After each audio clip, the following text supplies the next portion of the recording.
ನಮಸ್ತೆ friends, welcome to my channel. Usha 450 ಅಥವಾ 550 ಮೆಷಿನಲ್ಲಿ ಜರಿ ಥ್ರೆಡ್ಡನ್ನು ಹೇಗೆ ಯೂಸ್ ಮಾಡೋದು ಅಂತೇಳಿ ಇವತ್ತಿನ ವಿಡಿಯೋದಲ್ಲಿ ನಾನು ಡೀಟೇಲ್ಡ್ ಆಗಿ ತೋರಿಸ್ಕೊಡ್ತೀನಿ.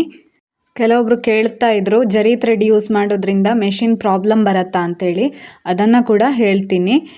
ಜರಿ ಥ್ರೆಡ್ ಯೂಸ್ ಮಾಡಿಕೊಂಡು ಒಂದು ಡಿಸೈನನ್ನು ನಾನು ಮಾಡ್ತಾ ಇದ್ದೀನಿ. ಈಗ ಕೆಲವೊಂದು ಕ್ಲೋತ್ಗಳಿಗೆ ಜರಿ ಥ್ರೆಡ್ ಯೂಸ್ ಮಾಡಿಲ್ಲ ಅಂತ ಹೇಳಿದ್ರೆ ಆ ಡಿಸೈನ್ಗೆ ಲುಕ್ ಅನ್ನೋದು ಬರಲ್ಲ.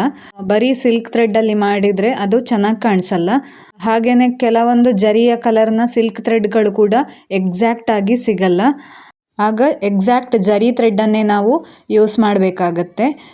ನಾನೀಗ ಒಂದು ಬ್ಯಾಕ್ ನೆಕ್ನ ಲೆಫ್ಟ್ ಸೈಡ್ ಸೆಟ್ಟಿಂಗನ್ನು ಮಾಡ್ತಾ ಇದ್ದೀನಿ.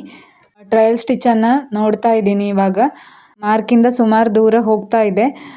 ಸೊ ಬಟ್ಟೆನ ತೆಗೆದು ಅಡ್ಜಸ್ಟ್ ಮಾಡ್ತಾ ಇದ್ದೀನಿ. ನೋಡಿ, ಇದು ಈಸಿಯಾದ ಮೆಥಡ್. ಅವನ್ನೆಲ್ಲ ಮೆಷಿನಿಂದ ತೆಗೆದು ಸೆಟ್ಟಿಂಗ್ ಎಲ್ಲ ನಾನು ಮಾಡಲ್ಲ. ಮೆಷಿನಲ್ಲಿ ಇಟ್ಕೊಂಡೆ ಈ ಥರ ಮಾರ್ಕ್ ಮೇಲೆ ತಗೊಂಡು ಬಂದು ಸೆಟ್ಟಿಂಗ್ ಮಾಡುವಂಥದ್ದು ನನಗೆ ಪ್ರಾಕ್ಟೀಸ್ ಆಗಿಬಿಟ್ಟಿದೆ. ಗ್ರಾಫ್ ಕೂಡ ನಾನು ಯೂಸ್ ಮಾಡಲ್ಲ. ಮೊದಲಿನ ವಿಡಿಯೋದಲ್ಲಿ ಕೂಡ ನಾನು ಹೇಳಿದ್ದೆ. ಟ್ರಯಲ್ ಸ್ಟಿಚ್ ಎಲ್ಲಿ ಹೋಗುತ್ತೆ ಅಂತೇಳಿ ನೋಡಬೇಕು. ಯಾವುದೇ ಕಾರಣಕ್ಕೂ ಸ್ಟಿಚ್ಚನ್ನು ಮಾಡಿ ನೋಡಬೇಡಿ. ಫೈನಲ್ ಆದಮೇಲೆ ಮಾತ್ರ ಸ್ಟಿಚ್ಚನ್ನು ಮಾಡಿ. ಪುನಃ ಸ್ಟಿಚ್ಚನ್ನು ತೆಗೆಯೋದೆಲ್ಲ ತುಂಬ ಕೆಲಸ ಹಿಡಿಯುತ್ತೆ. ಆಲ್ಮೋಸ್ಟ್ ಸರಿ ಉಂಟು ಅಂತೇಳಿ ಆದಮೇಲೆ ಕ್ಲಿಪ್ಪೆಲ್ಲ ಹಾಕಿ ಬಟ್ಟೆ ಎಲ್ಲ ಟೈಟ್ ಮಾಡಿಕೊಂಡು ಟ್ರಯಲ್ ಸ್ಟಿಚ್ಚನ್ನು ಪುನಃ ನೋಡಿ. ಏನಾದರೂ ಫೈನ್ ಅಡ್ಜಸ್ಟ್ಮೆಂಟ್ ಇತ್ತು ಅಂತ ಹೇಳಿದರೆ ರೊಟೇಷನ್ ಆಪ್ಷನ್ ಅಂತ ಇದೆ ಗ್ರಾಫಲ್ಲಿ, ಸೆಟ್ಟಿಂಗಲ್ಲಿ. ಅದನ್ನೆಲ್ಲ ಯೂಸ್ ಮಾಡಿಕೊಂಡು ಲೆಫ್ಟ್ ರೈಟ್ ಕೀಸ್ ಎಲ್ಲ ಯೂಸ್ ಮಾಡಿಕೊಂಡು ಫೈನ್ ಅಡ್ಜಸ್ಟ್ಮೆಂಟನ್ನು ಮಾಡ್ಕೋಬೇಕು. ಕೆಲವೊಂದು ಡಿಸೈನಲ್ಲಿ 1/4 ಇಂಚು ಅರ್ಧ ಇಂಚೆಲ್ಲ ರೆಫರೆನ್ಸ್ ಲೈನಲ್ಲಿ ಡಿಫರೆನ್ಸ್ ಬರುತ್ತೆ. ಸೊ ರೆಫರೆನ್ಸ್ ಲೈನನ್ನು ಮಾತ್ರ ನೋಡಬೇಡಿ. ಯಾವ ಲೈನ್ ಲಾಸ್ಟಿಗಿದೆ ಅಂದರೆ ಮಾರ್ಕಿನ ಹತ್ತಿರ ಇರುವಂಥ ಲಾಸ್ಟಿಗೆ ಬೀಳುವಂಥ ಲೈನ್ ಯಾವುದು ಅದನ್ನು ನೋಡಿ ಒಂದು ಸಲ. ನೋಡಿ, ನಾನಿವಾಗ ಅಲ್ಲಿ ಒಂದು ಕಲರ್ ಇದೆ ಅದನ್ನು ನೋಡ್ತಾ ಇದ್ದೀನಿ. ಸೊ 1/4 ಇಂಚಿನಷ್ಟು ಸ್ವಲ್ಪ ವೇರಿಯೇಷನ್ ಇತ್ತು. ಅದನ್ನು ಸ್ವಲ್ಪ ಸೆಟ್ಟಿಂಗಲ್ಲಿ ಸ್ವಲ್ಪ ಚೇಂಜಸನ್ನು ಮಾಡ್ಕೊಳ್ಬೇಕಾಗತ್ತೆ. ಡಿಸೈನ್ ಸ್ಟಾರ್ಟ್ ಮಾಡುವ ಮೊದಲು ಕೆಳಗಡೆ ಇರುವಂತಹ ಸ್ಕ್ರೂ ಅಥವಾ ಕ್ಲಿಪ್ಪನ್ನು ಹಾಕೋದಕ್ಕೆ ಮರಿಬೇಡಿ, ಇಲ್ಲಾಂದರೆ ಡಿಸೈನ್ ಎಲ್ಲೆಲ್ಲೋ ಹೋಗುತ್ತೆ. ಇನ್ನೊಂದು ಇಂಪಾರ್ಟೆಂಟ್ ಏನು ಅಂತ ಹೇಳಿದರೆ ಹೂಪನ್ನು ಸರಿಯಾಗಿ ಮೆಷಿನ್ಗೆ ಫಿಕ್ಸ್ ಮಾಡಬೇಕು. ಈ ಬ್ಲೌಸ್ನ ಸಾರಿ ಬಂದು ಆರೆಂಜ್ ಕಲರ್ ಇದೆ ಮತ್ತು ಬಾರ್ಡರಲ್ಲಿ ಕಾಪರ್ ಕಲರ್ ಇದೆ. ಸೊ ನಾನು ಕಾಪರ್ ಕಲರ್ ಜರಿ ಮತ್ತು ಆರೆಂಜ್ ಕಲರನ್ನು ಯೂಸ್ ಮಾಡಿಕೊಂಡು ಡಿಸೈನನ್ನು ಹಾಕ್ತಾ ಇದ್ದೀನಿ. ಜರಿ ಥ್ರೆಡ್ ಯೂಸ್ ಮಾಡಬೇಕಿದ್ರೆ ನೋಡಿ, ಸೆಟ್ಟಿಂಗ್ ಆಪ್ಷನ್ ಅಂತ ಇದೆ, ಕಾಣಿಸ್ತಾ ಇದೆ ನೋಡಿ ಸೆಟ್ಟಿಂಗ್.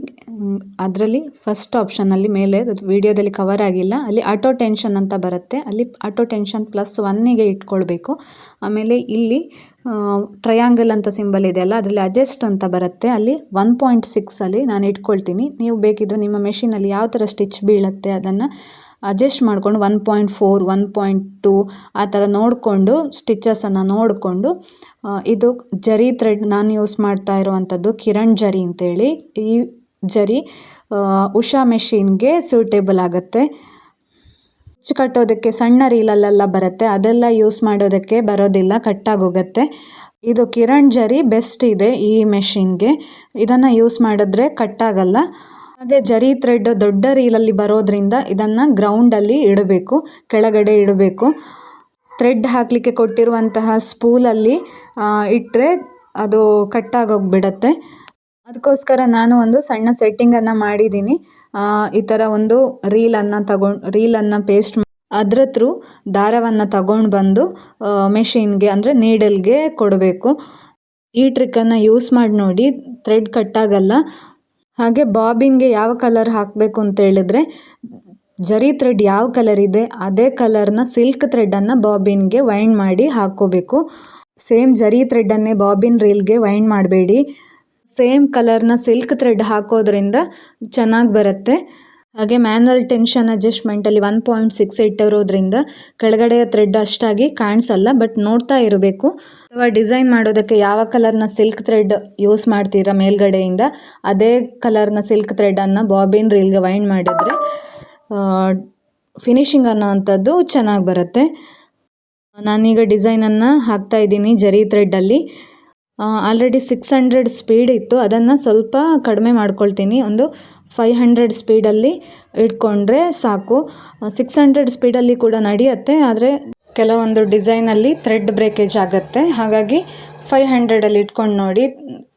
ಥ್ರೆಡ್ ಬ್ರೇಕ್ ಆಗಿಲ್ಲ ಅಂತ ಹೇಳಿದ್ರೆ 600ಅಲ್ಲಿ ಇಟ್ಕೋಬೋದು. ಕಮೆಂಟನ್ನು ಹಾಕಿದ್ರು, ಜರಿ ಥ್ರೆಡ್ ಯೂಸ್ ಮಾಡೋದ್ರಿಂದ ಮೆಷಿನಲ್ಲಿ ಪ್ರಾಬ್ಲಮ್ ಬರುತ್ತಾ ಅಂತೇಳಿ. ಮೆಷಿನಲ್ಲಿ ದೊಡ್ಡ ಪ್ರಾಬ್ಲಮ್ ಅಂತೇಳಿ ಏನೂ ಬರಲ್ಲ ಅಂತ ಅಂದ್ಕೊಂಡಿದ್ದೀನಿ. ಟೆನ್ಷನ್ ಪ್ಲೇಟ್ ಅಂತ ಇದೆ, ಅದರಲ್ಲಿ ಸ್ಕ್ರ್ಯಾಚಸ್ ಬೀಳುತ್ತೆ ಜರಿ ಥ್ರೆಡನ್ನು ಯೂಸ್ ಮಾಡೋದ್ರಿಂದ. ಬಟ್ ಟೆನ್ಷನ್ ಪ್ಲೇಟ್ ಅನ್ನುವಂಥದ್ದು ರೀಪ್ಲೇಸೇಬಲ್ಲು, ಅದನ್ನು ರೀಪ್ಲೇಸ್ ಮಾಡ್ಬೋದು.